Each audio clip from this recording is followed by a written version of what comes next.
Assalamualaikum warahmatullahi wabarakatuh. Alhamdulillah, tidak pernah berhenti lisan kita memuji Tuhan kita Allah, satu-satunya pencipta segala sesuatunya, baik di langit, di bumi, di kedalaman lautan, terjangkau atau tidak terjangkau oleh mata manusia. La ilaha illallah, kalimat yang selalu kita perjuangkan dan kita pertahankan sampai kita meninggalkan dunia ini.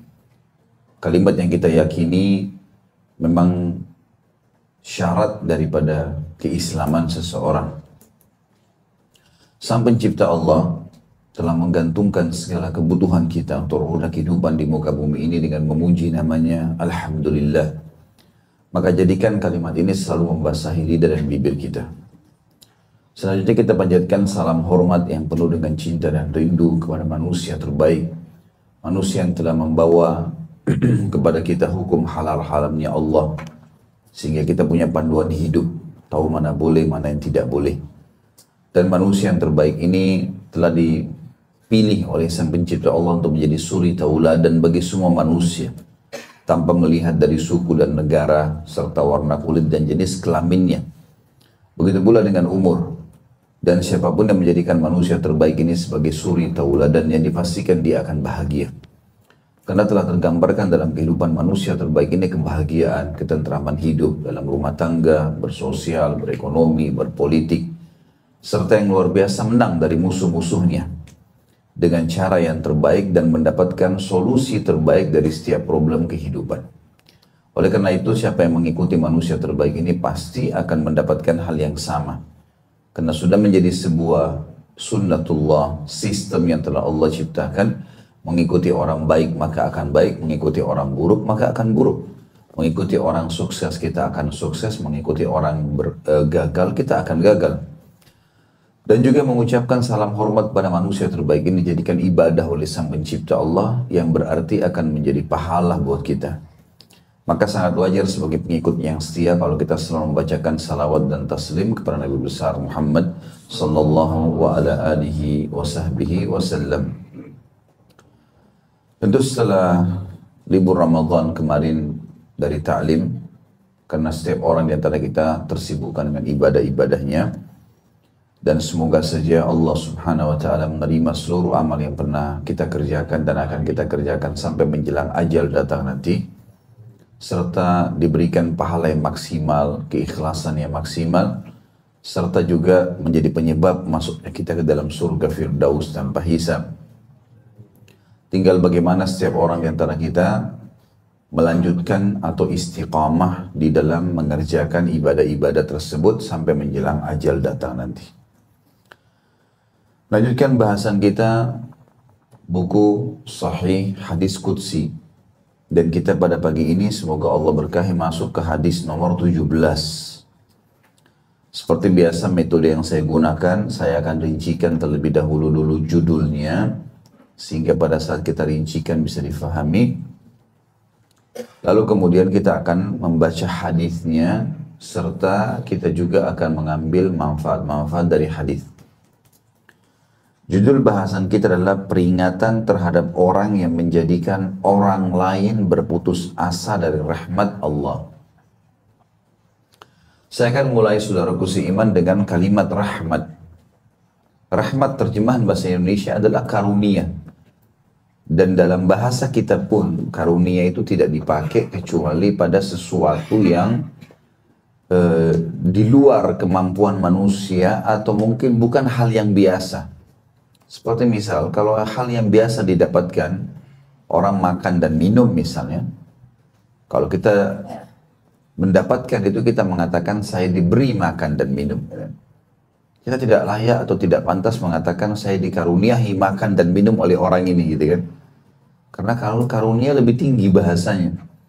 Tapi kalau harta yang melimpah, keturunan ya, yang banyak, maka dikatakan dikaruniai anak, dikaruniai harta. Ya. Bahasa agama kita adalah rahmat. Dan rahmat ini yang dimiliki oleh Sang Pencipta Allah sangat luas. Kalau seandainya ada seseorang di antara kita melihat seorang ibu yang sangat sayang dengan anaknya, sebagaimana terjadi dalam hadis Bukhari, pernah ada seseorang ibu di kancah peperangan. Sebenarnya ibu ini dalam keadaan kafir ya. Ibu ini masih masa menyusui bayinya atau anaknya. Bukan bayi, sudah mulai beberapa, ya masih dalam masa balita lah. Intinya, ibu ini rupanya kehilangan anak. Jadi pada saat pasukan muslimin masuk ke wilayah suku tersebut, kemudian dikumpullah tawanan-tawanan perang, termasuk ya, anak-anak kecil. Dan ibu ini terpisah dari anaknya. Rasulullah SAW melihat ibu ini, lalu memberikan isyarat kepada para sahabat untuk memperhatikan ibu ini. Ibu ini rupanya keliling di tawanan anak-anak kecil, melihat kiri kanan, cari. Mungkin yang dia cari anaknya. Setiap lihat anak yang mirip diangkat, dibalik ke arah wajahnya, ternyata bukan. Diturunin lagi, cari yang kedua. Ini banyak ratusan anak-anak kecil. Dan debu lagi berterbangan, cuaca lagi panas pada saat itu, peperangan, musuh lagi. Artinya pasukan muslimin sedang menyerang mereka gitu. Maka ibu ini kemudian keliling terus, anak demi anak diangkat, sampai akhirnya dia mendapatkan anaknya. Ada anak kecil rupanya lagi duduk dan diangkat, ternyata anaknya. Apa yang terjadi? Ibu ini sudah lupa kasus panasnya cuaca, debu yang berterbangan, ya, musuh-musuh bagi mereka, kaum muslimin pada saat itu sedang menguasai mereka. Ibu ini langsung memeluk anaknya, kemudian menciumnya dan menyusui. Jadi ibu ini memasukkan anaknya ke bawah pakaiannya, langsung disusuin. Tentu ini tidak kelihatan secara zahir, tapi ketahuan kalau ibunya sedang menyusui anaknya. Semua sahabat menyaksikan hal tersebut. Maka Nabi SAW bersabda kepada para sahabat, apakah kalian lihat ibu itu? Kata para sahabat, iya ya Rasulullah. Lihat perilakunya? Iya ya Rasulullah. Kata Nabi SAW, kalau seandainya kita bakar api, kemudian kita minta ibu itu lempar anaknya ke api, kira-kira dia mau lakukan? Kata para sahabat, tidak mungkin ya Rasulullah. Kenapa nggak mungkin? Ya karena ibu itu sayang sama anaknya. Masa dia mau lempar anaknya ke api? Nggak mungkin. Maka pesan Nabi SAW ini salah satu retorika beliau alaihissalam dalam menyampaikan wahyu. Beliau seringkali memberikan perumpamaan dulu, baru masuk ke inti bahasan. Jadi ada pesannya. Sebenarnya bukan kasus ibu itu, tapi ada yang disampaikan. Kata Nabi SAW, demi zat yang jiwaku dalam genggamannya. Maksudnya demi Allah, Tuhan kalian Allah jauh lebih menyayangi kalian dibandingkan ibu itu kepada anaknya. Apa maksudnya? Rahmatnya Allah luas sekali. Luas sekali. Riwayat Bukhari yang lain, pernah ada juga Nabi SAW, ya rahmatullah, lagi jalan di kota Madinah, di pinggir jalan, ditemukan seorang ibu juga lagi nyusui anaknya. Hampir mirip kasusnya, tapi beda riwayat. Kemudian ibu ini, Nabi SAW untuk lewat, melihat ibu itu lagi menyusui anaknya, sepintas ditutup dengan kainnya. Kata Nabi SAW, siapa di antara kalian yang bisa merebut anak itu dari ibunya? Kata para sahabat, tidak ada ya Rasulullah. Kalau direbut dengan cara paksa, pasti ibunya melawan. Jangankan manusia, hewan, ayam kalau diganggu anaknya dia bisa menyerang, gitu kan. Maka kata Nabi SAW, kenapa? Kata mereka, tentu karena ibu itu sayang sama anaknya. Lalu Nabi SAW mengucapkan hampir mirip dengan sabda beliau, demi zat yang jiwaku berada dalam genggamannya, maksudnya demi Allah, Allah Tuhan kalian lebih sayang kepada kalian daripada anak itu kepada ibunya. Ini teman-teman sekalian, bisa kita lihat dalam realita kehidupan kita. Contoh misal, seseorang di antara kita berbuat maksiat 50 tahun. Hidupnya bergelimang dalam kesalahan. Ya mencuri, ya berbohong, ya berzina, ya segala macam, tidak sholat. Apa saja dia lakukan. Ternyata di hari pertama umur 51 tahun dia taubat kepada Allah. Hitungan menit. nangis, merengek sama Allah, ya Allah, aku tobat, meninggal. Diampuni kah kira-kira? Hah? Nggak boleh ragu. Diampuni sama Allah, asal dia ikhlas. Salah satu konsep dasar yang mengokohkan iman kita, saudaraku seiman, adalah yakin dengan apa yang Allah janjikan dan yakin dengan apa yang Allah ancamkan. Nggak boleh ragu dengan masalah itu, sama sekali. Ini keraguan dalam hati dari waswas syaitan, harus dihilangkan. Saya udah sholat, udah masuk waktu, tutup aurat, hadap kiblat, sudah berusaha membaca bacaan dengan khusyuk, diterima nggak? Diterima. Nggak boleh ragu. Tapi berapa kadar pahalanya Allah ma'alam, Allah lebih tahu. Nggak boleh ragu sama sekali. Ini yang merupakan ciri khasnya para sahabat ridwanullahi alaihim, mereka nggak ragu sama sekali. Bayangkan teman-teman kalau kita hidup di zaman Mekah dulu, fase Mekah. Lalu ada satu orang yang buta huruf, nggak bisa baca, nggak bisa nulis, ngaku nabi. Kira-kira kita beriman? Kasusnya kalau kita hidup di zaman Mekah dulu, kita jadi Abu Jahal atau jadi Abu Bakar? Ada orang nggak bisa baca, nggak bisa nulis di kota Mekah, rumahnya dari tanah liat, nggak ada lampu, nggak ada teknologi kayak sekarang. Ayat Al-Quran juga baru turun beberapa ayat. Lalu ngaku nabi, harus diimani. Kalau enggak, kafir, bisa masuk neraka. Coba bayangin. Mungkin kita bisa jadi Abu Jahal. Gitu kan? Saya pernah satu mobil sama beberapa teman-teman sahabat di Madinah dulu. Kemudian lagi ngobrol-ngobrol. Saya sempat bilang, enak benar kita hidup kalau di zaman Nabi ya. Jadi sahabat, kan Nabi tunjuk. Kamu di surga, kamu di surga, kamu di surga. Enak benar, dapat fasilitas gitu kan. Lalu teman saya kebetulan, beliau Dr. Muhammad, adiknya Dr. Sulaiman Rahili, satu mobil, beliau sempat bilang, iya Khalid, kalau kita menjadi sahabat, kalau kita menjadi orang munafik, atau kita menjadi orang kafir, nggak mudah menjadi sahabat itu. Rumit sekali. Karena di zaman itu masih fase turunnya Al-Quran. Sekarang kita bisa baca Al-Quran dalam bahasa kita. 30 juz lengkap. Mudah. Dengan fasilitas sekarang media yang luar biasa. Nggak ada yang sulit untuk beriman gitu kan. Tapi yang membuat para sahabat bisa istiqomah di situ. Karena keyakinannya. Dan ini tidak boleh goyah sama sekali. Saya pergi haji, saya sholat malam, saya sedekah. Benar nggak? Benar. Nggak boleh ragu. Harus benar. Harus benar. Ini orang buat dosa dihukum nggak sama Allah? Dihukum demi Allah. Nggak ada ceritanya lolos. Mustahil lolos itu. Teman-teman kalau ikuti ceramah saya ada 17 keutamaan menjadi orang saleh.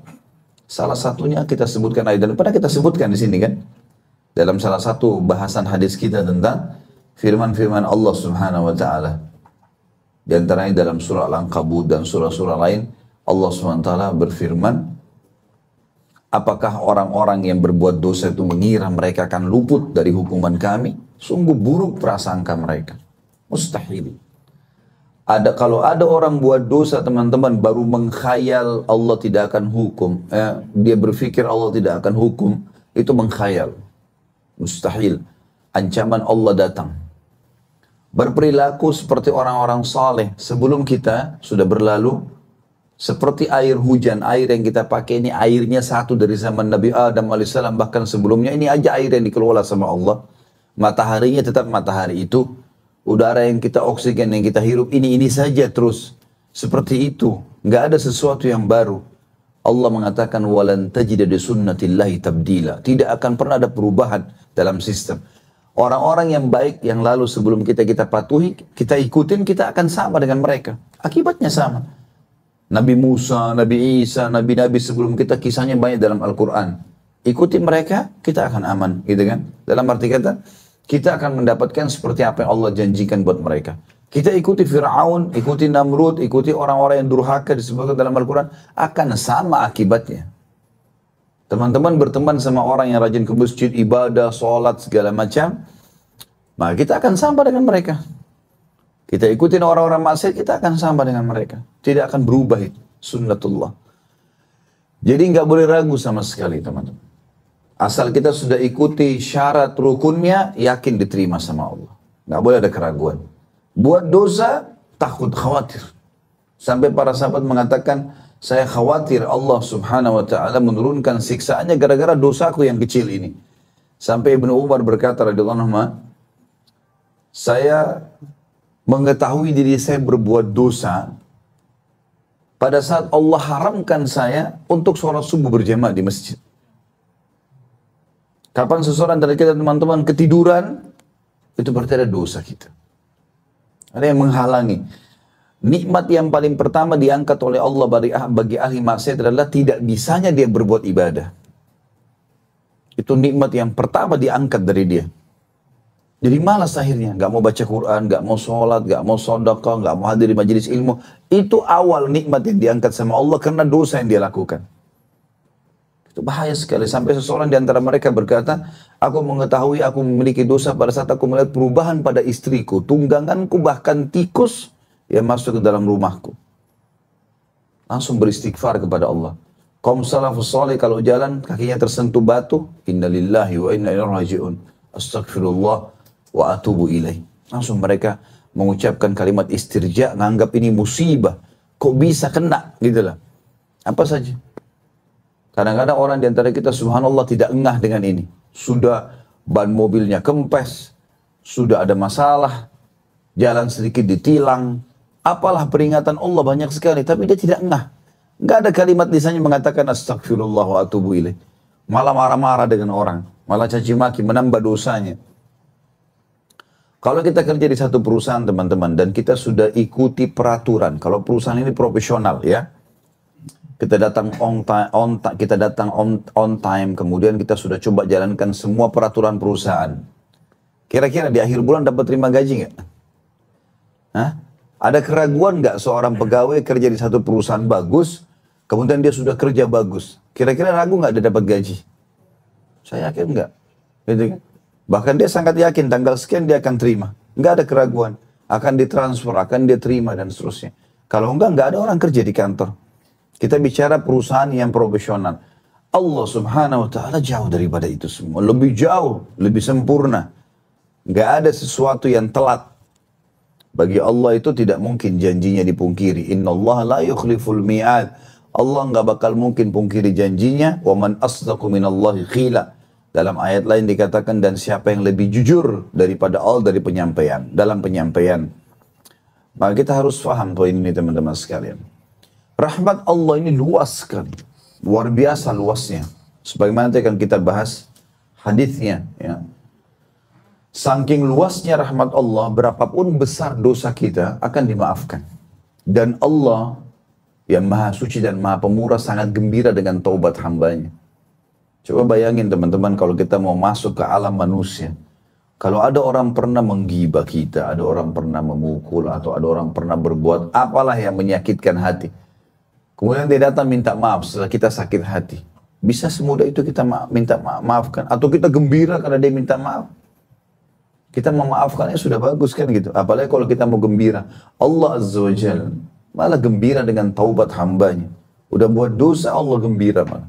Dan sudah pernah kita bahas dalam hadis-hadis sebelumnya tentang masalah gembiranya Allah dengan taubat hamba-hambanya. Rahmat sangat luas. Dalam sebuah hadis yang sahih, riwayat Bukhari Muslim, wa rahmati ghalabat ghadabi. Dan rahmatku telah mengalahkan murkahku, kata Allah. Dan teman-teman dalam memahami rahmat Allah juga ini, karunia Allah yang luas, jangan kita lupakan juga ada satu statement penting dalam ayat Al-Quran disebutkan innallaha syadidul iqab. Allah itu berat hukumannya. Ada orang terlalu bergantung pada rahmat, dia lupa kalau Allah siksanya pedih. Jadi dia lalai terus dalam perbuatan dosa. Padahal hukuman tetap ada. Gak mungkin tidak. Seberapa besar dosa yang dia buat, seberat itu pun hukuman datang. Gitu kan? Jadi kita harus imbangi di antara ini. Istilah dalam yang disampaikan oleh para ulama hadits adalah antara khauf dan roja.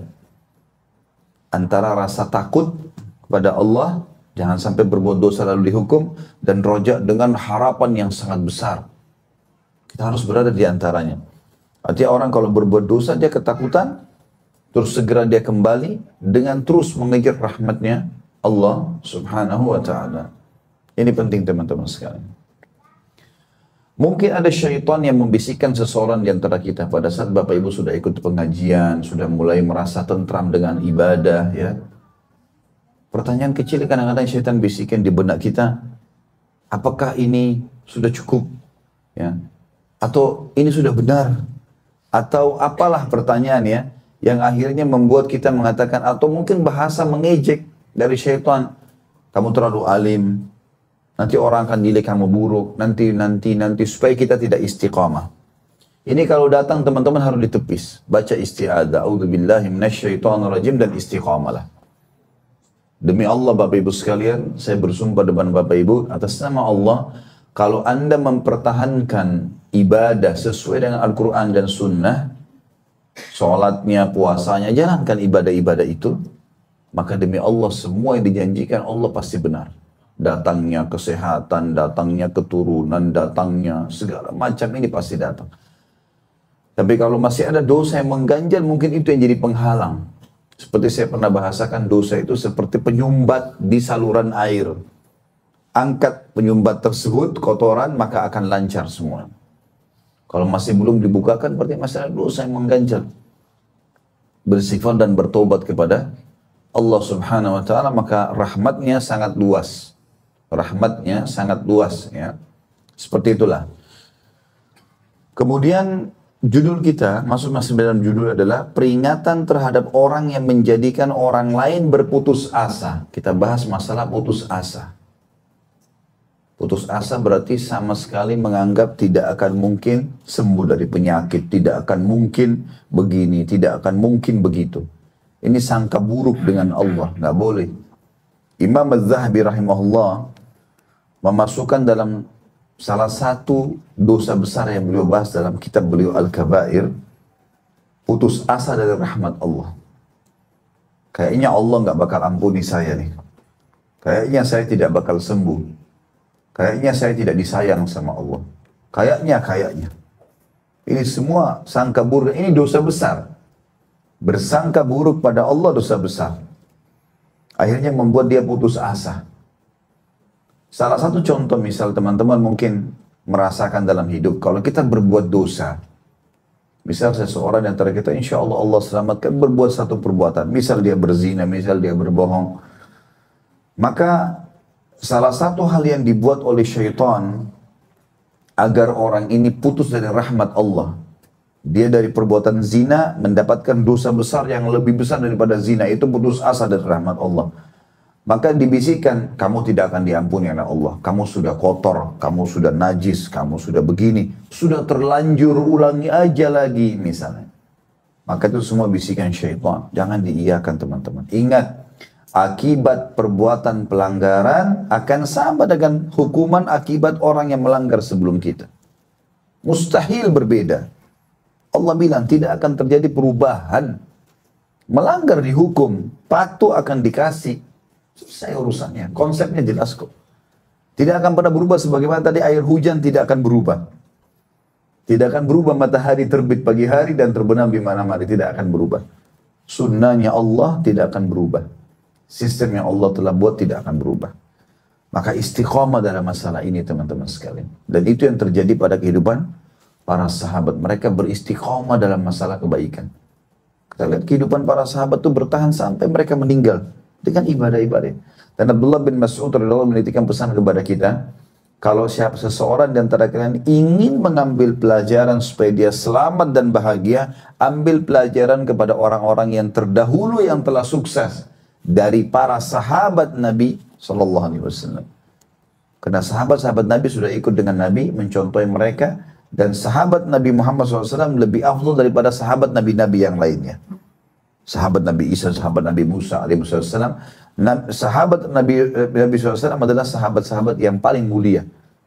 Setelah para nabi-nabi mereka paling mulia, sebagaimana sabda Nabi SAW, tidak ada manusia yang meletakkan kakinya di muka bumi lebih afdal setelah para nabi-nabi, ya, kecuali Abu Bakar atau seperti Abu Bakar. Sahabat Nabi. Jadi kita ambil pelajaran dari mereka. Lihat mereka bagaimana istiqamah tiap hari menikmati halal, meninggalkan haram. Istighfar kalau ada kesalahan, selesai sampai mati. maka akan mendapatkan apa yang telah dijanjikan oleh Sang Pencipta Allah SWT. Jadi nggak boleh. Dan saya titik beratkan juga teman-teman sekalian, semua kata-kata buruk di benak kita dan persepsi buruk hapus. Di kamus benak kita ini, saya nggak mungkin sembuh, saya nggak mungkin kaya, saya nggak mungkin berhasil, saya jelek, hapusin semua, nggak ada ini. Lihat diri kita di kaca, bilang, Alhamdulillah, Masya Allah ciptaan Allah. Bukan kok saya jelek sekali ya. Hah? Kalimat ini bisa jadi doa buat dia. Kata Nabi SAW, jangan ucapkan kalimat buruk pada diri kalian, harta kalian, keluarga kalian, karena malaikat lewat mengaminkan, maka terjadilah. Bagaimanapun kita anggap kekurangan di fisik kita, itu ciptaan Allah. Kata para ulama, Allah ciptakan ikan, ada yang indah sekali. Sampai kita kagum melihat warnanya, gitu kan? Warna-warni, bentuknya, segala macam. Ada yang Allah ciptakan ikan, buruk kelihatannya kalau di mata manusia. Tanda kutip di sini. Ada kita menganggap jelek. Tapi kata para ulama, di kedua ini adalah bukti kesempurnaan penciptaan Allah. Allah bisa ciptakan begini, Allah bisa ciptakan seperti itu. Kita lihat ada manusia yang tampan sekali, yang cantik sekali. Ada juga yang jelek sekali. Tapi sebenarnya tanda kutip ini di mata manusia. Tetap ciptaan Allah subhanahu wa ta'ala. Kuasa Allah menciptakan semua itu. Gitu kan? Makanya ini hanya perhiasan dunia. Di akhirat sudah berbeda. Kata Nabi SAW, ahli surga semuanya tingginya seperti Adam alaihissalam, wajahnya seperti Yusuf, hatinya seperti Ayub. Jadi yang jelek-jelek sudah nggak ada lagi di akhirat. Cuma dunia. Gitu kan? Allah ingin menguji kita di situ. Bersyukur nggak? Kita lihat orang lain kurang, kita harus bersyukur. Alhamdulillah saya tidak seperti itu. Yang sedang kurang, dia bersabar. Gitu kan? Sampai ulama berselisih pendapat, mana lebih afdal? Orang yang kaya suka bersyukur, dengan orang yang miskin yang suka bersabar. Karena dua-duanya punya keutamaan. Jadi yang sedang kena cobaan, ya sabar. Yang sedang dapat nikmat, ya dia bersyukur. Maka ini puncak daripada kesempurnaan kehidupan seseorang. Sebagaimana juga fungsi-fungsi ya. Dalam rumah tangga misalnya, suami istri punya fungsi masing-masing. Kalau saling mengambil atau merebut kedudukan atau tugas, maka akan kacau semuanya. Tapi kalau kita jalankan sesuai dengan sistem yang sudah ada, maka akan aman. Ini kurang lebih pemahaman tentang masalah putus asa. Dan saya ingatkan kembali sabda baginda Nabi alaihi salatu wassalam, saya tidak suka dengan kalimat pesimis, kata Nabi SAW. Saya nggak bisa, saya nggak mungkin, saya nggak mampu. Dusta semua. Waktu kita sama 24 jam, sama-sama punya dua mata, sama-sama punya otak, sama-sama punya kulit, sama-sama punya dua tangan. Kalau seandainya orang yang sukses yang kita anggap secara dunia ataupun akhirat itu punya tangan 5 misalnya, beda sama kita. Matanya 4, mungkin lah. Waktunya 27 jam misalnya. Enggak, sama semua. Cuma masalahnya kitanya yang belum terpandu dengan agama. Agama ini subhanallah membawa kita kepada dari putus asa menjadi yakin. Dari bodoh menjadi pintar, dari penakut menjadi pemberani. Orang miskin atau orang pelit menjadi orang yang dermawan dan kaya. Diubah semua dengan agama. Dan ini agama satu-satunya teman-teman sekalian yang bisa menyatukan kita dalam satu konsep. Kalau kita mau ikuti akal kita tidak bakal bisa. Akalnya siapa yang jadi patokan? Seperti banyak orang-orang liberal mengatakan harus agama sesuai dengan akal. Salah ini. Ya. Akal kita yang tunduk dengan agama. Karena kalau kita katakan akal, akalnya siapa? Makanya mereka berselisih pendapat lagi tentang masalah itu. Selisih perselisihan banyak sekali. Maka tidak boleh berputus asa. Kata Nabi SAW, saya tidak suka kalimat pesimis, tapi saya suka al-fa'al.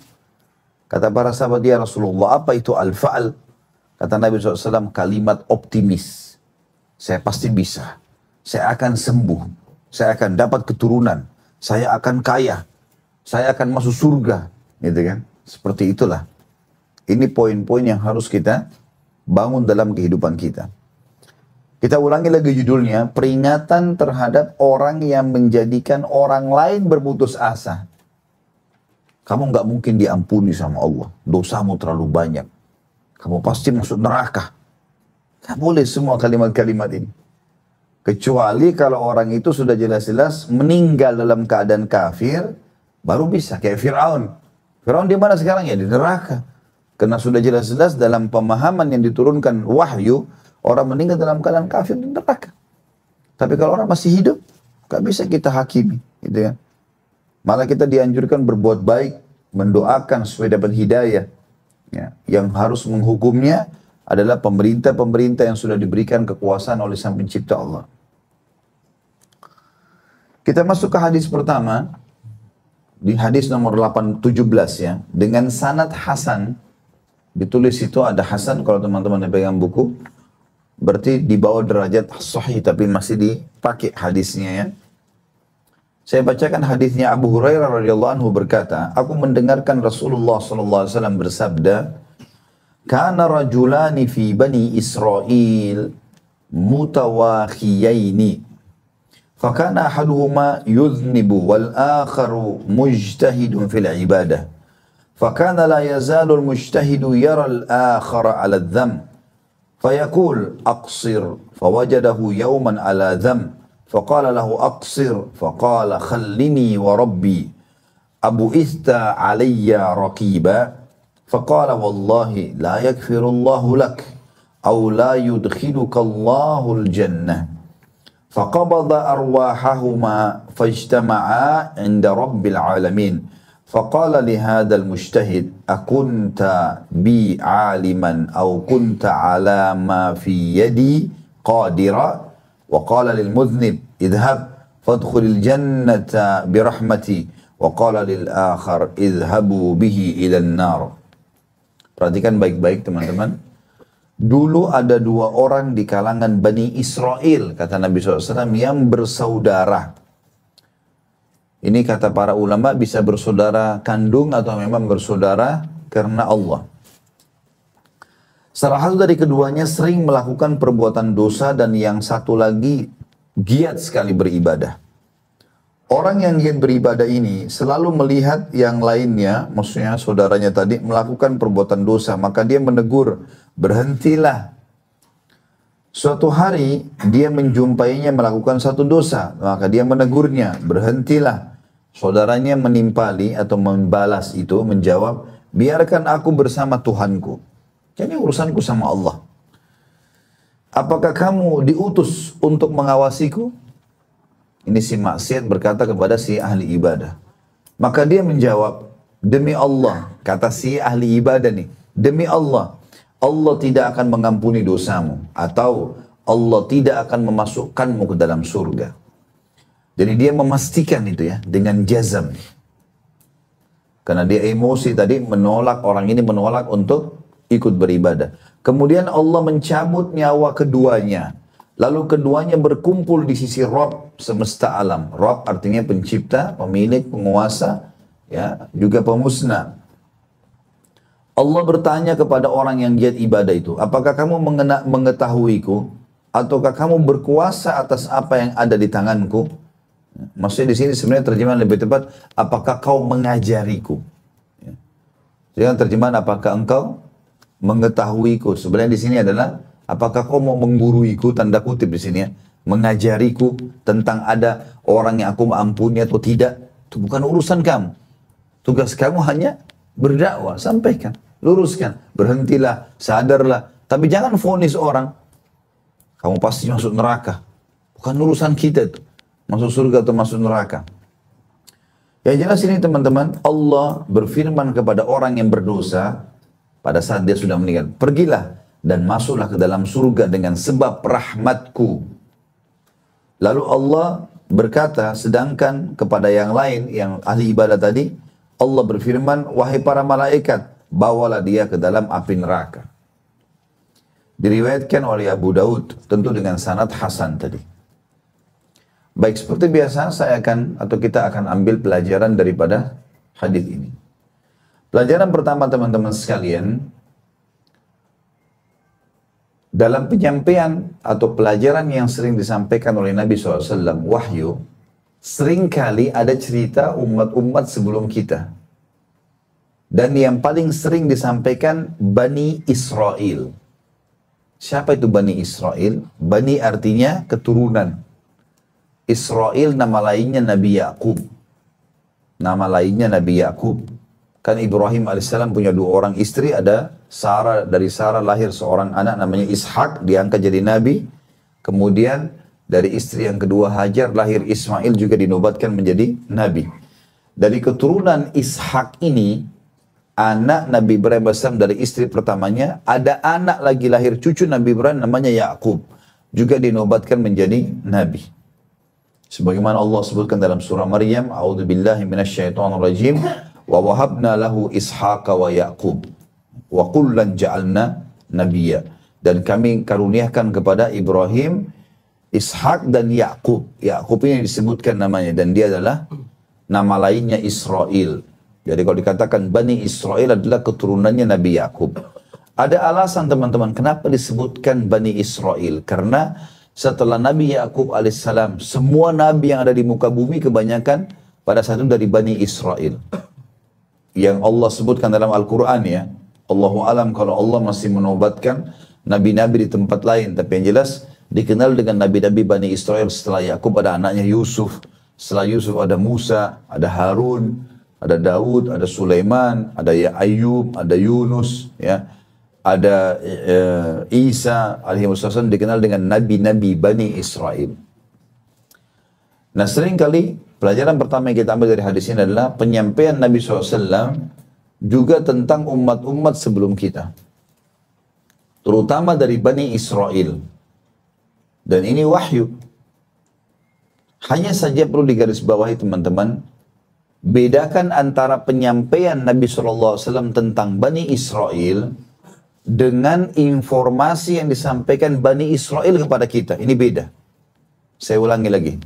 Bedakan antara penyampaian Nabi SAW tentang Bani Israel, termasuk hadis ini. Dulu sebelum kalian ada keturunan Bani Israel, begini kejadiannya. Itu penyampaian Nabi, pasti benar. Nggak ada keraguan di situ. Bedakan ini dengan kalau Bani Israel yang menyampaikan kepada kita. Siapa Bani Israel sekarang? Yahudi sama Nasrani. Mereka Bani Israel, mereka keturunan ya, yang membawa ajaran nabi-nabi Bani Israel. Orang Yahudi mengaku pengikutnya Nabi Musa alaihissalam. Orang Nasrani mengaku pengikutnya Isa alaihissalam. Musa dan Isa Nabi Bani Israel. Ya kan gitu. Nah kalau ada Bani Israel atau ada ahli kitab yang menyampaikan kepada kita, dikenal dengan kisah Israiliyat. Israiliyat. Ya. Bagaimana kita mengambil hukum dari situ? Kata Nabi SAW, jangan kalian membenarkan ahli kitab dan jangan kalian mendustakan. Tapi ucapkanlah, kami beriman kepada apa yang diturunkan kepada kalian dan apa yang diturunkan kepada kami. Dan Tuhan kita satu. Maksudnya adalah, kalian mengatakan itu, kami sesuaikan. Kalau misalnya mereka bilang, orang Nasrani bilang, dalam kitab Injil disebutkan begini-begini. Kita lihat dalam Al-Quran, ada nggak? Kalau ada kita mengatakan, ya sudah, di kitab kami ada. Kalau nggak ada, kita diami. Dan kata ulama, kalau yang mereka sampaikan bertolak belakang dari Al-Quran, kita harus mendustakan. Kita mengatakan tidak benar. Kitab kami mengucapkan seperti ini. Ini kalau seandainya informasi datang dari Bani Israel. Tapi kalau Nabi SAW yang sampaikan tentang Bani Israel, kita nggak boleh ragu. Seperti penyampaian hadis ini. Gitu kan. Kata Nabi SAW, ini pelajaran pertama yang kita ambil tentang masalah Bani Israel. Dulu ada sebelum kalian 2 orang laki-laki dari Bani Israel. Kalimat mutawakhiyaini, bersaudara, tadi saya sudah jelaskan, bisa bermakna bersaudara kandung atau bisa bermakna saudara seagama. Dan ini memang sudah turun-temurun dari zaman nabi-nabi dulu, ada istilah ini. Pelajaran kedua yang kita bisa ambil adalah, sudah menjadi sistem sunnatullah di muka bumi ini, semuanya berpasang-pasangan.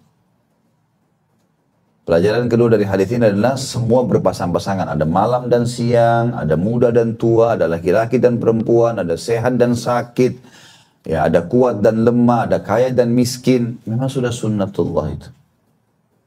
Tidak akan stabil kehidupan di muka bumi kalau semuanya sehat. Gitu kan? Atau semuanya kaya. Bayangkan kalau seluruh manusia kaya, siapa yang akan dibantu? Gak mungkin. Sunnatullah, Allah sengaja buat level manusia seperti itu supaya yang kaya membantu yang miskin. Supaya yang kaya bersyukur. Supaya yang miskin ya meminta pertolongan. Sudah begitu sunnatullah. Orang yang pintar mendidik orang yang bodoh. Orang yang bodoh belajar dari orang yang pintar. Sunnatullah itu. Gak bisa kita pungkiri itu. Gak mungkin. Tapi Allah membuka untuk kita peluang seluas-luasnya. Kita bisa teman-teman sekalian meminta derajat yang terbaik. Kejar prestasi terbaik, gak ada masalah. Tapi jangan kita pikir, oh akan hilang di muka bumi. Kalau saya jadi presiden misalnya saya akan hilangkan semua kemiskinan. Gak bisa. Mustahil. Pasti masih ada. Ada yang butuh. Sebagaimana kita tahu, di zaman Nabi SAW masih ada sahabat yang miskin. Masa kita lebih baik daripada Rasulullah SAW? Gak mungkin. Gak mungkin itu. Jangan juga pernah berpikir teman-teman, saya sudah coba istiqomah di jalan Allah. Berarti Allah akan jaga saya, tidak akan ada yang ganggu saya. Pasti ada yang ganggu Anda. Sunnatullah, ada jahat, ada baik. Tapi kita dalam keadaan benar. Tapi akan ada gangguan. Rasulullah SAW diganggu. Jangan pernah mengkhayal teman-teman, kita ini semuanya orang acungkan jempol. Pasti akan ada yang mengatakan buruk. Ada yang mengucapkan itu. Tapi yang penting kita dalam atas keadaan benar, sudah kita tidak ada masalah. Itu sunnatullah. Nggak mungkin berubah. Gitu kan? Nggak mungkin. Kita nggak mungkin mengubah sebagaimana kita nggak mungkin mengubah malam hilang, siang aja yang ada terus. Nggak mungkin. Nggak bisa berubah semua itu. Gitu kan? Dan ini untuk mengatur kestabilan semuanya itu. Kehidupan. Ini perlu digarisbawahi, penting sekali kalau sudah menjadi sunnatullah. Termasuk adanya orang yang soleh dan solehah sekali dan adanya orang yang maksiat. Kita nggak bisa hapuskan orang yang maksiat itu. Tapi kita bisa mengurangi dan meredam ia. Akan ada mereka. Gitu kan? Baginda Nabi SAW, manusia terbaik di muka bumi waktu hidup teman-teman, di kehidupan beliau ada 4 golongan manusia. Yang pertama, ada orang kafir. Nabi SAW interaksi sama orang kafir. Ada kafir Quraisy, ada suku-suku Arab, ada ahli kitab. Bahkan Yahudi di Madinah 3 suku, Kainuqa, Nadir, dan Quraidah, menolak risalah beliau, alaihissalatu wassalam. Nabi, mereka lihat Nabi dengan mata kepala, bayangkan aja. Tapi mereka menolak. Ada orang kafir. Berarti selama kita hidup, kita akan interaksi sama orang kafir. Islam sudah mengajarkan tata cara bermuamalah dengan mereka. Tetap kita bertetangga boleh, berbisnis boleh, berteman boleh. Orang tua kita yang dalam keadaan kafir tetap kita bakti. Kerabat kita tetap kita silaturahim. Tapi jangan dukung ibadahnya. Karena mereka sedang salah. Gitu kan? Nggak boleh. Maka di sini diatur sistemnya. Komunitas yang kedua adalah orang munafik. Di zaman Nabi SAW. Ada Abdullah bin Abi Salul. Namanya Abdullah. Tapi kepala orang munafik. Sampai waktu Nabi SAW melihat Abdullah ini sakit keras. Dia minta kepada Nabi SAW datang ke rumahnya. Nabi SAW datang ke rumahnya. Lalu Nabi SAW mengingatkan lagi kembali dia. Gitu kan? Hati-hatilah, hati-hatilah. Hai Muhammad, bukan saatnya berdebat, saya sudah sakit parah. Saya cuma minta satu, hai Muhammad. Kalau saya meninggal nanti, kafani saya sama bajumu ini. Minta baju Nabi SAW. Kata Nabi SAW, baiklah. Gitu kan? Dan ini nanti kita ambil pelajaran dari situ ya. Abdullah bin Abi Salul minta bajunya Nabi SAW. Kafani saya dengan bajumu ini. Kata Nabi SAW, baik. Subhanallah, baru Nabi keluar meninggal Abdullah bin Abi Salul ini. Sebar berita, meninggallah si kepala munafikin. Waktu itu Nabi SAW ditanya, ya Rasulullah bagaimana, jenazahnya bawa ke masjid nggak? Jelas orang munafikin. Kata Nabi SAW, bawa. Begitu bawa ke masjid, Nabi SAW mau sholati, sahabat semua ngumpul, Umar bin Khattab berkata, saya tidak tahu kenapa saya berperilaku seperti itu kepada Nabi SAW. Saya langsung mendekati, ya Rasulullah, munafik, jangan disolatin. Kata Nabi SAW, karena kasih sayangnya luar biasa kepada umatnya, beliau mengatakan, hai Umar, biarkanlah saya solati. Siapa tahu Allah maafkan dia. Gitu kan. Kata Umar, ya Rasulullah, munafik, jangan disolati. Gitu kan. Kata Nabi SAW, hai Umar, saya akan beristighfar kepada Allah walaupun 70 kali untuk dia. Kata Umar, saya tidak tahu kenapa saya begitu berbuat tegas sampai saya memegang pundak Nabi SAW. Ya Rasulullah, jangan sholati munafik. Gitu kan? Maka Nabi SAW mengatakan, biarkanlah aku hai Umar. Maka Nabi SAW pun mensolati. Apa yang terjadi? Turun firman Allah SWT. Yang artinya, hai Muhammad, mulai sekarang, jangan pernah kau sholati jenazahnya mereka, orang-orang munafik. Jangan kau berdiri di kuburannya mendoakan mereka. Karena mereka telah kufur kepada Allah. Gitu kan? Kata Umar, saya tidak tahu kenapa itu ada satu saya berbuat tegas. Seakan-akan Allah membawa saya. Ini bukan berarti kekurangan bagi baginda Nabi SAW ya. Tapi karena rahmatnya, kasih sayangnya sangat luas kepada umatnya gitu kan. Setelah itu Nabi SAW tidak pernah lagi ya mensolati mereka. Tapi di sini teman-teman sekalian banyak sekali pelajaran juga dari kisah ini. Bagaimana Nabi SAW, bagaimana pakaian Nabi pun tidak bermanfaat bagi orang yang munafik gitu. Kadang-kadang ada orang subhanallah begitu. Saya dengar pergi ke Mekah, beli kain kafan di Mekah, siram air zam-zam. Kenapa? Supaya nanti di kuburan tidak dikenal azab. Dari mana ini? Nggak ada hubungannya sama sekali. Mau kita dimandikan dengan air zam-zam pun kalau banyak dosanya tetap jadi masalah. Nggak ada hubungannya sama sekali. Mau dikafani dengan baju di medan perang yang penuh dengan darah pun kita akan tetap selamat. Walaupun kita pakai baju yang mahal dari sutra segala macam, pakai peti kematian, dikubur di kuburan mewah, tetap disiksa. Ya, kan? Saya pernah ngisi daurah di Sulawesi Utara pada satu daerah Manado dan sekitarnya. Subhanallah dari hotel kami menuju ke tempat daurah ini, saya ngisi teman-teman dai pada saat itu hadir. Itu ada kuburan orang-orang non-muslim. Saya bertiga sama 2 orang ustadz yang lain. Saya sambil bercanda sama mereka.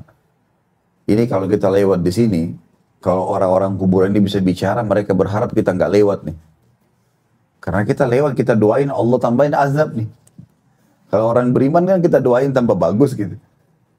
Karena Nabi SAW kalau lewat di kuburan orang-orang kafir, beliau mengatakan, apakah kalian sudah mendapatkan, waktu meninggalnya di Badar kan, apakah kalian sudah mendapatkan apa yang Allah ancamkan buat kalian? Nah Nabi SAW seringkali menyebutkan hukuman-hukuman bagi orang-orang yang melanggar ini kan, yang sudah meninggal dalam keadaan kafir ya.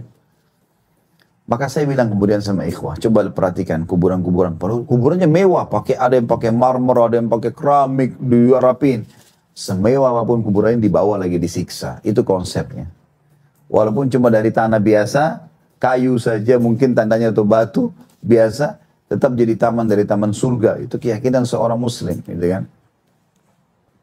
Yang jelas teman-teman sekalian, kita mengambil pelajaran di sini. Nabi alaihissalatu wassalam di poin yang kedua tadi, ya, coba berusaha berbuat kebaikan pada orang ini, tapi sunnatullah nggak bisa, tidak akan berubah itu, ya, tidak bisa berubah. Dan adanya komunitas orang munafik pasti ada. Komunitas yang ketiga di zaman Nabi SAW. Jadi di tengah-tengah kita akan ada ya. Di Indonesia ini banyak orang tutup mata. Ya. Bersangka baik boleh, itu poin agama. Tapi kalau ada orang munafik, kita harus tahu dan kita harus hati-hati. Nabi SAW mengetahui mereka dan berhati-hati. Tidak pernah orang munafik dikasih jabatan, dijadikan sebagai sahabat, interaksi seumum saja. Tapi Nabi sudah tahu. Ciri-ciri mereka juga sudah disebutkan lah. Ya. Yang ketiga adalah komunitas ahli maksiat. Ini yang kita ingin titik beratkan. Di zaman Nabi SAW ada ahli maksiat. Ada sahabat yang datang kepada Nabi SAW mengatakan, ya Rasulullah, saya baru berzina. Ada yang baru datang mengatakan, ya Rasulullah, mencuri. Ya Rasulullah, si fulan buat dosa, berdusta, apalah gitu kan. Di zaman Nabi SAW ada itu. Dan Nabi SAW menerapkan hukum Allah pada mereka. Ada yang zina dirajam, ada yang mencuri dipotong tangannya, ada yang mabuk dicambuk, ya. Ada juga orang yang bertobat diterima oleh Nabi SAW. Di antaranya adalah hadis seorang sahabat mengatakan, ya Rasulullah, saya sudah berzina. Datang hadapan Nabi SAW, ya Rasulullah, saya sudah berzina. Bersihin saya. Laki-laki. Kata Nabi SAW sambil ngalihkan wajahnya, mungkin kau hanya menjamahnya, memegangnya saja. Nabi coba alihkan. Kata dia, datang lagi ke wajah Nabi, ya Rasulullah, saya sudah berzina, bersihin saya. Nabi alihkan lagi wajahnya, mungkin kau hanya menciumnya, Maksudnya apa? Kata Nabi SAW, jangan datang ngaku sini, pulang sana taubat, sembunyikan kesalahanmu antara kau sama Allah. Nggak ada pengakuan-pengakuan dosa gitu dalam Islam. Tapi orang ini ngotot. Datang lagi ke wajah Nabi, ya Rasulullah, saya sudah meletakkan kemaluan saya di kemaluannya. Saya berzina. Saya nggak tenang, bersihin saya. Setelah dia buat kesaksian buat diri sini, kata Nabi SAW, baiklah. Ikat bajunya, tangannya diikat, lemparin, dirajam. Lemparin batu. Waktu dilemparin batu rupanya, dia kesakitan, dia lari orang itu. Ada satu sahabat kejar, bawa batu besar, dipukulin kepalanya. Berdarah mati. Apa kata Nabi SAW? Bagus? Enggak. Kata Nabi apa? Halla taraktumuh fayatubu wa yatubullah alaih.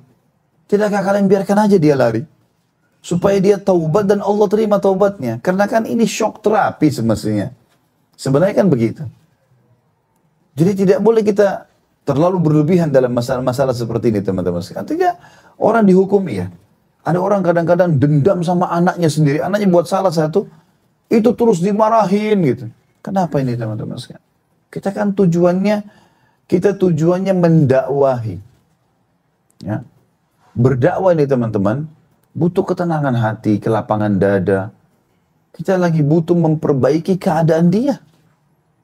Bukan bedain ya antara kita menyampaikan dakwah dengan kita menjelaskan sebuah hukum. Ada bedanya. Kalau misalnya ada orang mau melakukan perbuatan dosa dan dia sudah semangat untuk itu. Misalnya ada orang mau berzina nih. Dia udah pakai baju bagus, dia sudah pakai minyak wangi, dia sudah sudah naik mobil, sudah siap mau pergi berzina. Pada saat ini yang dia butuhin adalah dakwah. Bukan dia butuhin penjelasan hukum. Kalau antum datang, jangan berzina masuk neraka. Ya. Itu Allah berfirman begini, begini, begini. Dia nggak bakal kena itu. Itu penjelasan masalah hukum. Dakwah itu adalah bagaimana menarik dia supaya tidak terjerumus. Ingat sabda Nabi SAW kepada seorang sahabat laki-laki yang datang mengatakan, ya Rasulullah, saya mau meninggalkan semua larangan agama, siap. Tapi izinkan saya satu, saya mau berzina. Di masjid nih, lagi banyak orang. Suaranya jelas, besar, sampai direwetkan. Sampai sekarang teman-teman dengar riwayat ini, waktu itu didengar oleh semua sahabat di masjid. Dia nggak tahu, dia bilang, ya Rasulullah, saya siap tinggalkan apa saja, tapi izinkan saya satu, saya mau berzina. Apa kata Nabi SAW? Nggak boleh, Allah berfirman, zina itu begini. Nggak. Kata Nabi SAW, kau mau nggak kalau ibumu dizinai? Tidak ya Rasulullah. Sekarang kalau, seperti bahasa gini, ada orang masuk dalam rumah, ibumu didatangin, lalu dia berzina di rumah. Kau mau nggak? Tidak ya Rasulullah. Adikmu perempuan? Tidak ya Rasulullah. Istrimu? Tidak ya Rasulullah. Bagaimana kau ridho dengan orang lain? Nah ini dakwah. Beda. Kalau kita lagi hadir di kelas, ngajarin para mahasiswa, teman-teman yang siap nulis dalil, hukum, penjelasan hukum. Supaya tahu hukumnya, itu lain. Allah berfirman, Rasulullah bersabda, beda. Kita harus bisa itu. Ya. Jangan sampai salah paham ini teman-teman sekalian. Pernah ada masyarakat Taif, kota Taif. Mereka ini kan setelah penaklukan kota Mekah sempat diserang oleh Nabi SAW. Tapi kuasa Allah belum dikasih izin Nabi SAW untuk berperang, untuk menang pada saat itu.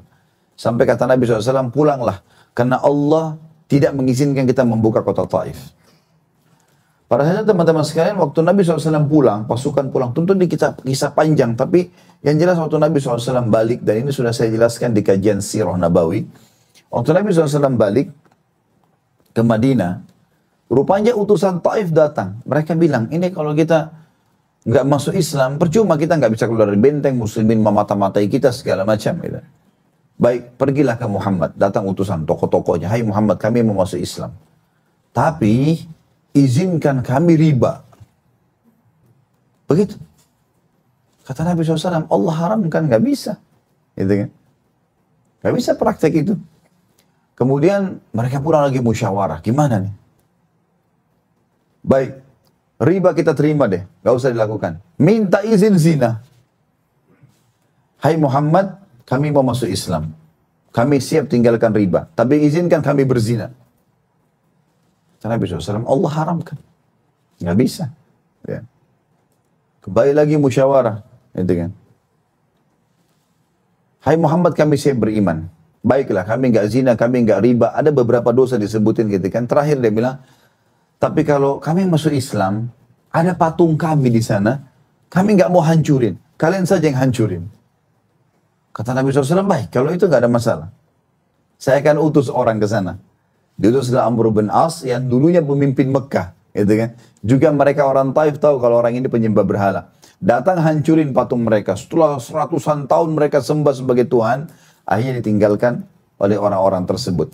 Tapi saksi bahasan sini bagaimana Nabi SAW memperbaiki keadaan mereka dengan menjelaskan kapan dibutuhkan jawaban yang tepat untuk dakwah, kapan dibutuhkan jawaban tepat untuk penjelasan hukum. Ya, ya di sini teman-teman sekalian kita harus tahu. Ya, kalau ada teman kita mau terjerumus dalam kesalahan, pasangan hidup kita, anak-anak kita, bedain.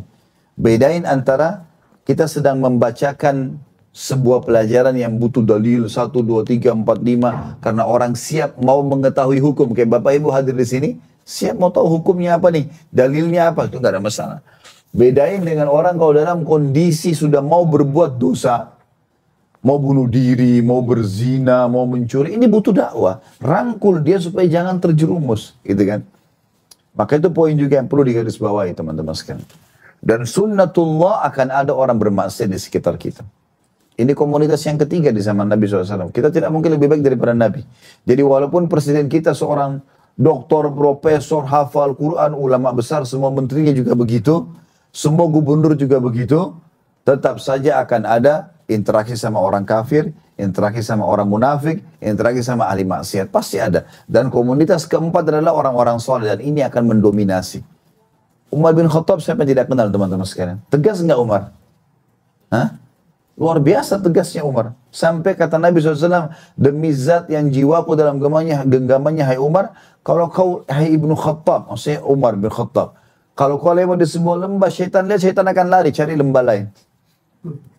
Dalam hadis lain kata Nabi SAW, aku tidak melihat kecuali syaitan manusia dan syaitan jin telah lari dari Umar.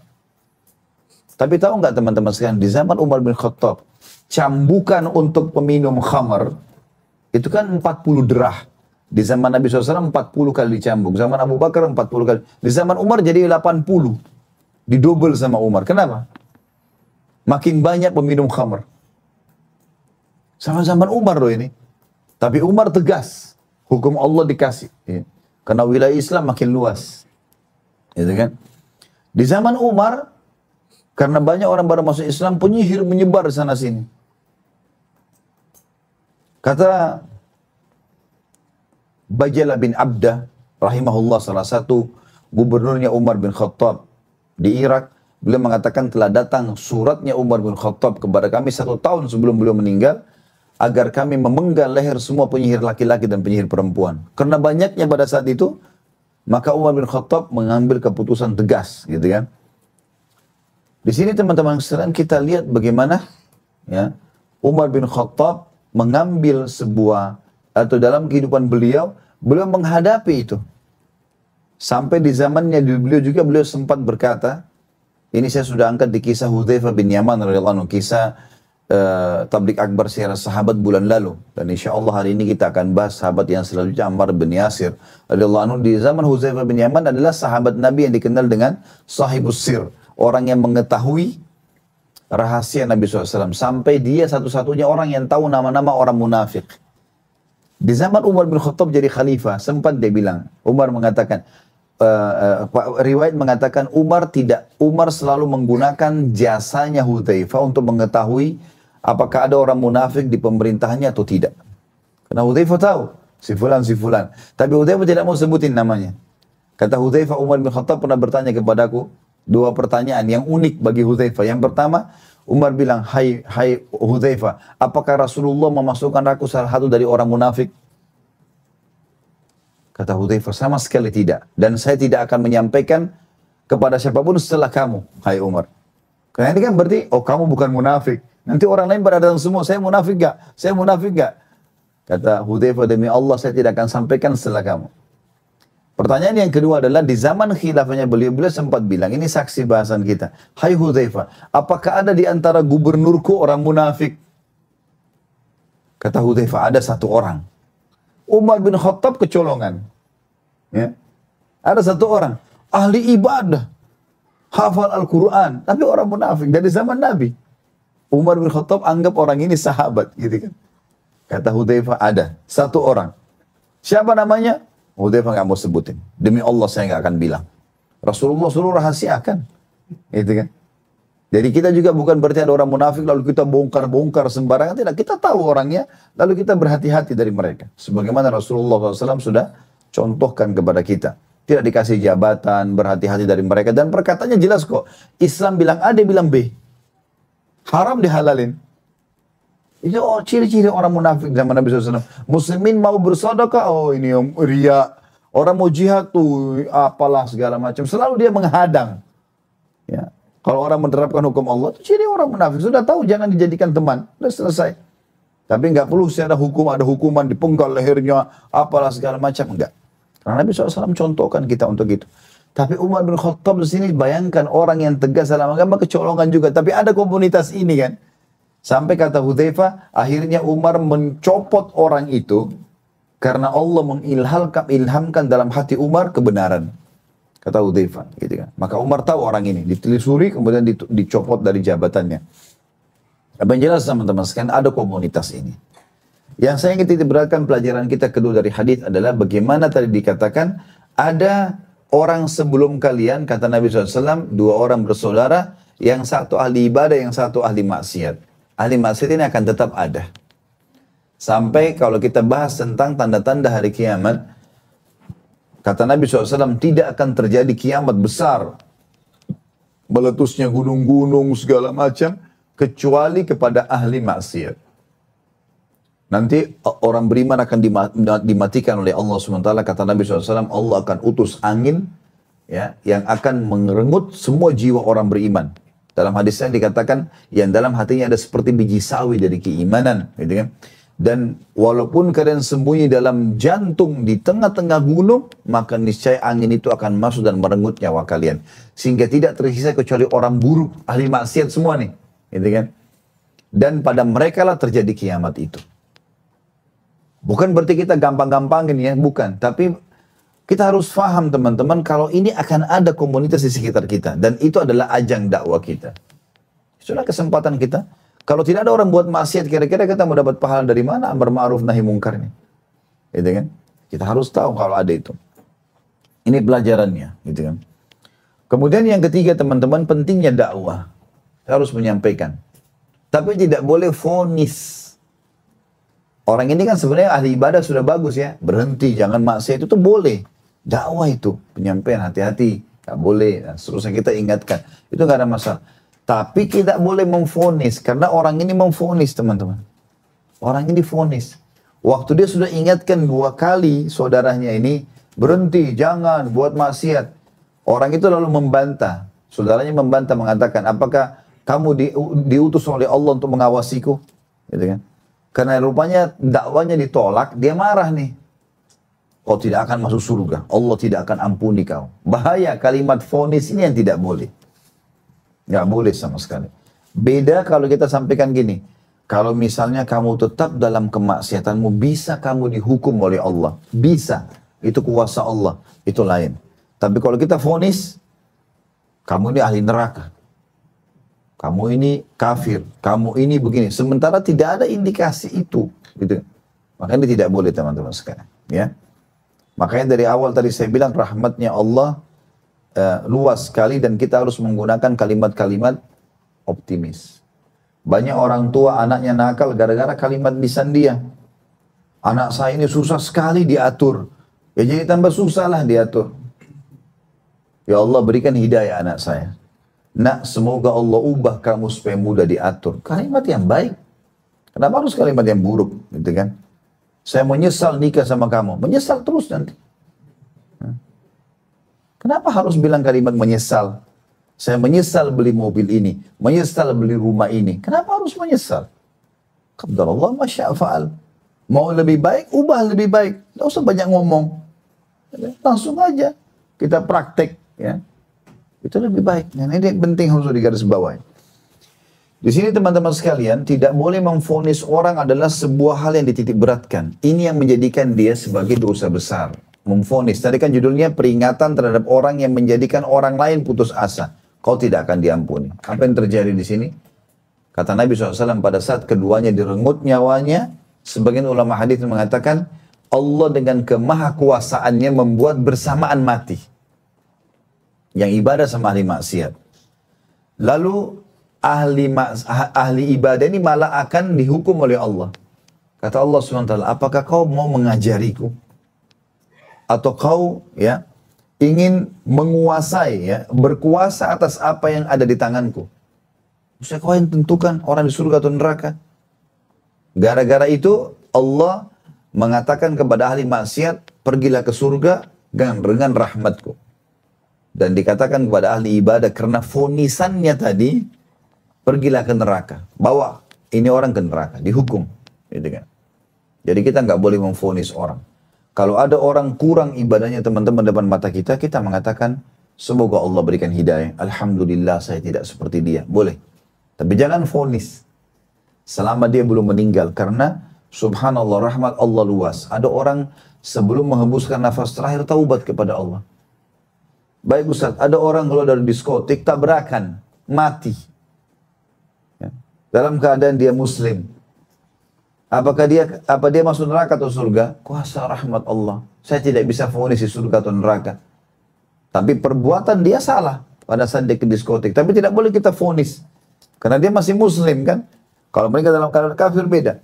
Tapi dia dalam keadaan muslim. Mungkin detik-detik sebelum tabrakan dia taubat. Dari mana kita tahu? Mungkin lagi setir mobil dia nangis. Dia taubat kepada Allah. Lalu Allah maafkan. Dari mana kita tahu? Malah berbahaya kita kalau vonis dia. Kita yang bisa kena kan?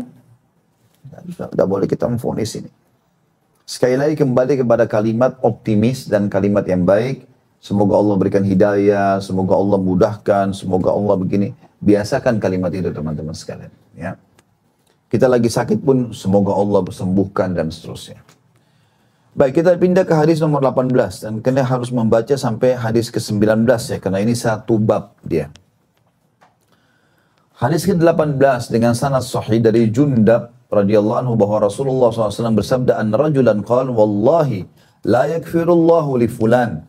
Wa inna Allah azza wa jal qala man dhalladhi yata'alla alayya alla aghfira li fulan. Fa inni qad ghafartu li fulanin wa ahbattu amalak. Atau kama qala. Seorang laki-laki telah berkata, kata Rasulullah SAW, demi Allah, Allah tidak akan mengampuni si fulan. Dan sesungguhnya Allah Azza wa Jal, Allah yang maha mulia dan maha suci, berfirman, siapakah yang bersumpah atas namaku bahwa aku tidak akan mengampuni si fulan, sesungguhnya aku telah mengampuni si fulan dan menghapus amalmu. Atau sebagaimana sabda beliau sallallahu alaihi wasallam. Hadis ini sahih riwayat Imam Muslim. Jadi hadis ini juga serupa. Ada orang yang memvonis orang lain, mengatakan orang ini tidak akan diampuni oleh Allah. Padahal orang itu, ya, dia tidak tahu. Mungkin dia sudah sempat taubat. Vonisan ini malah membuat amalnya dia dihancurin sama Allah.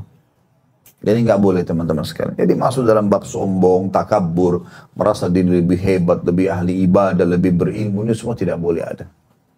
Kita harusnya makin merendah. Rasulullah SAW dicaci maki, dihina, dijatuhkan, beliau bersabar. Dan Allah menangkan agamanya.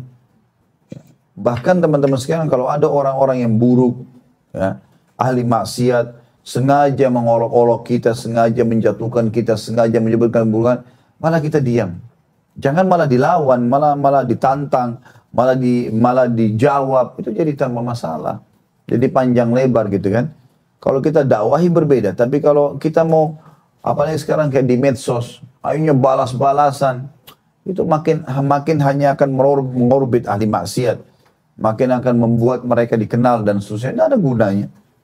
Wa idza khatabahumul jahiluna qalu salama. Orang-orang yang dikenal dengan hamba-hamba Allah yang Maha Pengasih adalah orang kalau diajak ribut sama orang-orang yang bodoh, mereka mengatakan salam, udah terserah kamu deh. Ya. Terserah mau ucapin sana. Nggak ada masalah. Ini kita harus garis bawahi teman-teman sekalian. Jadi jangan habisin waktu dan umur melayani orang-orang yang tidak perlu. Nggak perlu. Tenang aja, tetap jalan. Yang penting kita dalam keadaan benar. Kebodohan kalau kita dalam keadaan maksiat. Dalam keadaan salah. Kalau dalam keadaan benar, sudahlah. Gitu kan. Kuasa Allah SWT. Dan pasti sunnatullah. Sebenarnya saya katakan tadi akan ada orang yang memusuhi kita. Itu sudah biasa. Rasulullah SAW juga begitu. Yang penting kita di jalan yang benar. Kan begitu. Hadis yang terakhir, hadis ke-19. Dengan sanad sahih juga. Dari Abu Sa'id al-Khudri radhiyallahu anhu. Nabi SAW bersabda, Kana fi bani Israel rajulun qatala tis'atan wa tis'ina insana. Thumma kharaja yas'al. Fa'ata rahiban. Fasa'alahu faqala lah. Hal min taubah. Qala la. Faqatalahu. Faja'ala yas'al. Faqala lahu rajul. I'ti karyata kada wa kada. Fa'adrakahu maut. Fana'a bisadrihi nahwaha. Fakhtasamat fihi malaikatul rahmati wa malaikatul azab. Fa'auha Allahu ila hadhihi an taqarrabi. Wa auha Allahu ila hadhi an taba'adi. Wa qala kisu ma bainahuma. Fawujida ila hadhihi aqraba bishibrin. Faghufira lahu. Di kalangan Bani Israel, kata Nabi SAW, terdapat seorang laki-laki yang pernah membunuh 99 manusia. Kemudian dia keluar untuk bertanya. Di sini makna bertanya adalah mau mencari jalan keluar, mau bertaubat. Maka ia mendatangi seorang rahib. Rahib ini maksudnya ahli ibadah, tapi tidak punya ilmu. Ya, biasa kalau bahasa di dalam agama kita sekarang abid. Beda antara abid sama alim ya, beda. Sebagaimana sabda Nabi SAW, perumpamaan ya orang alim di antara kalian dibandingkan dengan abid seperti perbedaan antara aku dengan orang yang paling terbodoh di antara kalian. Jadi ahli ibadah mau suka ibadah tapi tidak mau belajar, tidak mau ilmu. Disilakan dengan rahib. Salah satu istilahnya ya, dikatakan seorang yang ahli ibadah dan bertanya kepadanya, apakah masih ada taubat untukku? Ya. Maka pendeta itu atau orang ahli ibadah ini berkata tidak ada. Maka dia pun membunuhnya. Dalam riwayat lain, riwayat Bukhari juga dikatakan, maka dia melengkapkan korbannya 100. Termasuk orang yang ahli abid ini. Ya, kalau tidak bisa diampuni, sudah sekalian aja saya bunuh. Gitu. Kemudian dia bertanya lagi, coba keliling nyari. Lalu seseorang berkata padanya, datanglah ke negeri ini dan itu. Dalam riwayat yang dikatakan karena di sana ada orang alim yang bisa memandumu. Riwayat lain juga berbunyi, dia datang kepada seorang alim lalu berkata, apakah Allah masih akan memaafkanku? Kata orang itu, tentu rahmat Allah luas. Kau akan dimaafkan. Lalu saran saya, kata si alim ini, setelah kamu taubat, pergilah ke kampung ini atau kampung itu, atau negeri. Jangan kamu kembali ke komunitasmu, pindah tempat, gitu kan.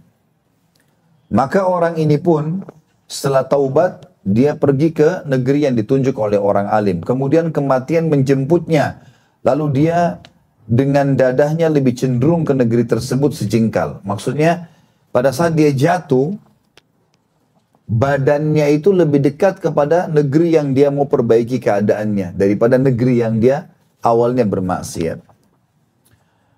Maka malaikat rahmah artinya malaikat yang mencabut ruhnya orang-orang beriman, dan malaikat azab yang mencabut ruhnya orang fasik, ahli maksiat dan juga ahli kafir ya, berselisih mengenainya.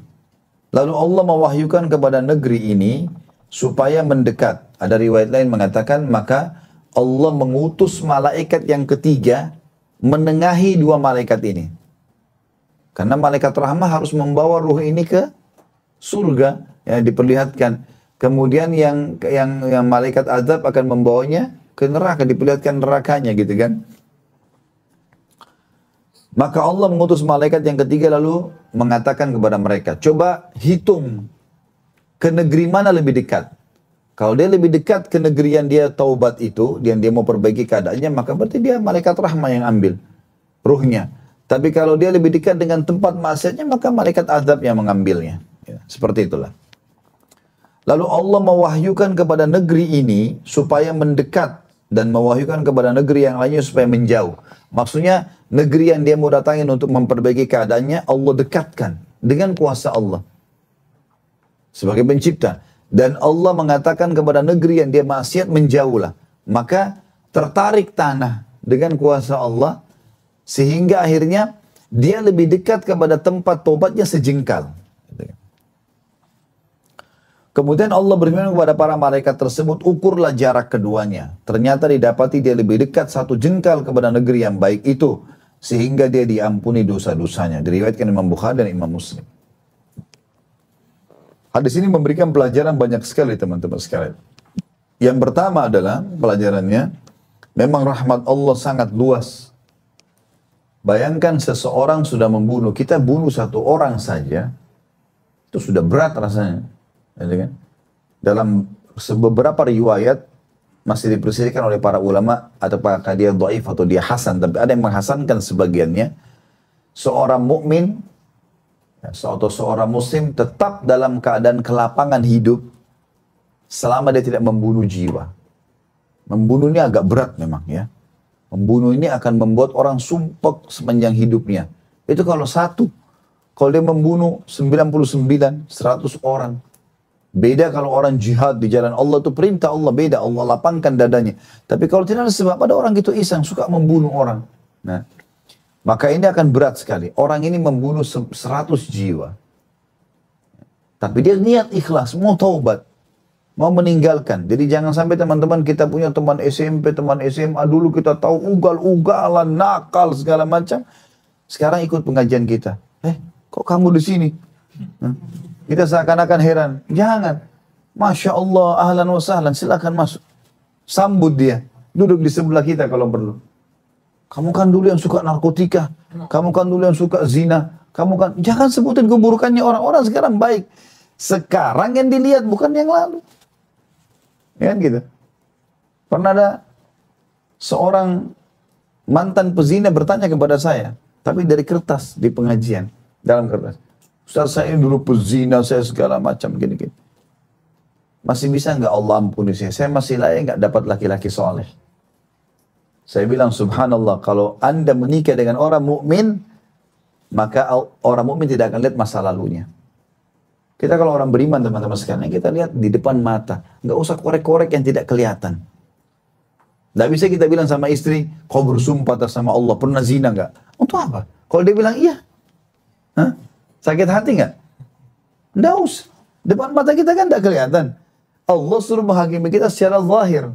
Allah kan hukum dia kok, Tuhannya ada. Ya, kan perlu kita tanya. Gak boleh ibu-ibu tanya suaminya, demi Allah sumpah dulu, kamu gak pernah zina, baru gauli saya. Gak ada hubungannya. Untuk apa kita lakukan itu? Jadi kita tidak perlu mengkorek-korek kecuali di depan mata kita saja. Yang kelihatan. Orang mukmin begitu teman-teman sekalian. Dia tidak perlu tahu masa lalu seseorang. Saya waktu nikah saya bilang, sampai saya tidak perlu tahu masa lalu kamu. Yang saya tahu kamu sekarang, kalau kau beriman sama Allah, menjaga ibadah, sudah jadi istri saya. Ini yang saya tahu. Selesai. Urusan kita itu, tugas kita cuma sampai mati kok. Jalankan tugas, setelah itu kita akan masuk ke surga dan nikmatnya melimpah di sana. Jangan terlalu berlebihan dengan masalah dunia ini. Kalau kita diberikan makanan secara zahir, kita nggak tahu ini halal atau tidak. Tapi kita tahu orang ini baik, makan bismillah. Tak usah korek-korek tanya, kamu halal nggak? Pendapatanmu dari mana? Beli ini di mana? Kecuali memang syubhat, memang jelas-jelas nggak jelas buat kita, meragukan sekali orang ini, kayaknya dia memang kerja di bank, riba, atau ada sesuatu lah, lalu dia tidak punya sumber yang lain, wajar kita tolak itu, ya, atau kita keluarkan. Tapi di sini teman-teman sekalian secara zahir dalam Islam, zahir. Umar bin Khattab radhiyallahu anhu pernah jalan dengan seorang sahabat yang lain, lagi mau ke masjid. Rupanya ada orang sahabat dari lantai 2, buang air dari wadah, disiram dari atas gitu. Dia pikir nggak ada orang di bawah. Kepercik ke tanah, kena bajunya Umar, kena bajunya sahabat yang di sebelah. Sahabat yang sebelah ini bilang, tanya yang di atas tuh, air apa yang kau buang ini? Najis atau enggak? Gitu. Kata Umar kepada yang di atas, jangan kau jawab. Yang ini dipegang tangannya, jangan kau tanya. Kenapa? Karena asalnya air apa? Suci. Kita nggak tahu kalau berubah warna, berubah rasa, nah baru kita katakan dia najis. Kalau enggak, untuk apa was-was? Dari syaitan kan gitu. Jadi nggak boleh kita menghakimi kecuali yang zahir, kelihatan, gitu kan? Baik, orang ini sudah membunuh 100 jiwa. Sekarang dia datang mau taubat. Tugas kita adalah merangkul dia untuk terima taubatnya. Makanya waktu tadi si rahib ahli ibadah itu bilang, kamu tidak akan diampuni, dibunuh aja sekalian. Itu hukuman yang pantas buat dia. Bagaimana dia bisa menghakimi rahmatnya Allah? Tapi pada saat dia datang kepada seorang alim, orang alim mengatakan rahmatnya Allah luas. Silahkan, gitu kan. Jadi ini pelajaran pertama tentang luasnya rahmatnya Allah, ini judul kita. Yang kedua teman-teman sekalian, perbedaan antara alim sama abid. Ini perlu digarisbawahi. Alim adalah orang yang belajar agama dan mempraktikkannya. Ingat sabda Nabi SAW tadi, berjelas sekali hadisnya, yang bunyinya, perumpamaan orang alim di antara kalian dibandingkan dengan abid, ahli ibadah sama ahli ilmu, ya. Seperti perbedaan antara aku, kata Nabi SAW, dengan orang terbodoh di antara kalian. Jadi teman-teman, memang kita harus belajar dari alim, orang yang punya ilmu. Gak bisa kita cuma lihat performanya saja, gelarnya saja, ya. Apalagi kita di Indonesia, mohon maaf, gelar ini gampang sekali. Gelar ustadz ini murah sekali. Ya. Semua orang bisa dapat gelar ini. Sekarang mungkin teman-teman ada berapa ikhwah bilang sama saya, Ustadz, begitu saya mengubah penampilan, saya sudah mengikuti sunnah Nabi berjenggot, saya sudah masuk, dipanggil ustadz. Suruh jadi imam, padahal bacaan saya juga belum tentu baik. Nah begitu, ini sangka baik masyarakat kita, positif saja. Tapi kita harus tahu, maaf saya bukan ahlinya. Ya, kita harus bahasakan itu. Jangan malah tunggangi itu. Kesempatan dipanggil ustadz atau kiai. Ada orang sengaja kasih gelar dirinya. Gak dipanggil siapa, panggil, tulis Buya, tulis Kiai, dia sendiri yang kasih. Untuk apa kasih ini gelar ini? Pulang dari tanah suci, haji. Untuk apa pakai haji? Nanti jadi riak ya. Tidak usah. Mau haji 70 kali, sudah antara anda sama Allah. Ngapain dipamer-pamer di KTP tulis haji juga? Di paspor juga tulis haji, hajjah. Kan jadi masalah, setan bisikin tuh dipanggil Pak Haji. Jadi mas, kalau antum tidak minta, ya, mungkin orang tiba-tiba panggil lain lah. Tapi bisa kita nasihatin, maaf ya nggak usah panggil Pak Haji, gitu loh. Apalagi kalau belum haji, saya belum haji, bilang terus terang. Kesempatan dipanggil haji, enggak. Ya. Untuk apa ini kan gitu? Orang alim teman-teman, yang jamaknya ulama, itu dalam Al-Quran Allah mengatakan, A'udzubillahi minasyaitonir rajim, innama yakhsyallaha min ibadil ulama. Orang yang paling tunduk dan patuh kepada Allah, paling khusyuk adalah ulama. Siapa ulama? Orang yang belajar agama. Dan semua kita diantara kita bisa jadi seorang alim ulama. Asal dia serius, dia belajar. Maka ini derajatnya sangat tinggi. Beda dengan abid, suka ibadah tapi tidak mau punya ilmu. Nah, hanya dia ibadah semaunya dia sendiri. Jadi masalah ini ya. Jadi masalah, jadi harus kita garis bawah ini. Pernah dalam sebuah riwayat, Abu Hurairah menukil kepada kita radhiyallahu anhu, beliau mengatakan, pernah saya duduk bertiga. Tiba-tiba Rasulullah SAW lewat. Lalu kata Rasulullah SAW, seseorang di antara kalian akan menjadi penghuni neraka. Dari tiga orang ini. Sahabat nih. Akan jadi penghuni neraka. Bahkan dia, tubuhnya hampir memenuhi neraka itu. Kata Abu Hurairah, saya gemetaran dengar hadis ini. Karena cuma tiga orang kami nih. Berarti salah satunya pasti. Berjalan waktu, salah seorang dari kami dari Ansar mati terbunuh, mati syahid di medan perang. Jelas masuk surga, mati syahid. Tinggal saya sama dia orang ini gitu. Orang ini suka sholat, ya kan? Belajar agama gitu. Maka saya tambah takut dengan diri saya, ini ahli ibadah nih. Kata Abu Hurairah. Subhanallah, waktu suku Hanifah, suku besar yang ada tinggal di dekat Mekah pada saat itu, masuk Islam, gitu kan? Ada satu orang di situ nggak mau masuk Islam, namanya Musailamah. Musailamah al-Kadzab. Waktu sukunya datang masuk Islam di Madinah, Lalu ditanya, kenapa kau nggak masuk Islam? Kata orang-orangnya, orang sekitar dia. Dia kepala suku juga, salah satu dari kepala suku Hanif. Maka dia bilang, kalau Muhammad memberikan kepada saya kedudukan setelah dia meninggal, maksudnya saya jadi pemimpin, maka saya mau masuk Islam. Nabi SAW dengar perkataannya. Lalu Nabi SAW keluar dari rumah beliau, karena rumahnya sama masjid dempet, pegang kayu kecil. Kata Nabi SAW kepada Musailamah, demi Allah kalau kau minta ini dari saya nggak kasih. Apalagi minta kenabian, kerajaan setelah saya meninggal, gitu kan. Rupanya orang ini pulang, dia ngaku Nabi. Nabi SAW mengutus orang yang di sebelahnya Abu Hurairah ini, pergilah ke sana jadi dai. Kata Abu Hurairah, dia pergi jadi dai ke sana. Saya makin takut nih. Ini dai ini. Berangkat ke sana. Begitu tiba di sana, Musailamah temuin. Pas masuk di suku Hanifah, diketemu sama Musailamah. Dia bilang, hai, Fulan, kalau seandainya kau mengatakan saya juga Nabi sebagaimana Muhammad Nabi, kau akan jadi menteri saya. Tiba-tiba orang ini didatangi oleh orang-orang suku Hanif mengatakan, apa pesan Muhammad kepada kami? Kata dia apa? Muhammad yang dipesan bahwasanya di sini Musailamah juga Nabi sebagaimana dia Nabi di Madinah. Maka dia murtad dari risalah Nabi Muhammad SAW. Orang begitu subhanallah. Jadi kuasa Allah. Makanya orang harus terus menuntut ilmu teman-teman dan istiqamah di situ. Bahaya sekali. Jangan hanya sekedar baru hadir sekali dua kali pengajian terus sudah merasa bangga. Enggak teman-teman sekalian. Syaitan tiap hari mengejar kita ini. Harus istiqamah sampai meninggal. Kalau sudah sampai meninggal baru. Gitu kan.